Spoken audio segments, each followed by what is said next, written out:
Hello, traders. FX Pip Collector here. Today is Monday, October 13th, and this is my PM recap for the Euro US dollar, and we're on the 1 hour time frame. So we made a pretty nice move down on the Euro dollar in the London session, pre-London and throughout the London. But once the New York session kicked in, it definitely slowed way down because today was a bank holiday in the US. It was Columbus Day.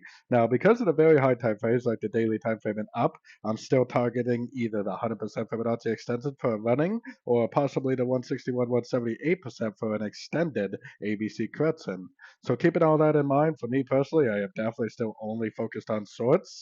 There is a possibility it pops up a little bit, and if it does pop up, I would just look at that as just an opportunity to possibly short the market again. If you have been highly focused on shorts over the last week or more, then you definitely have been getting some very nice trades out of the market.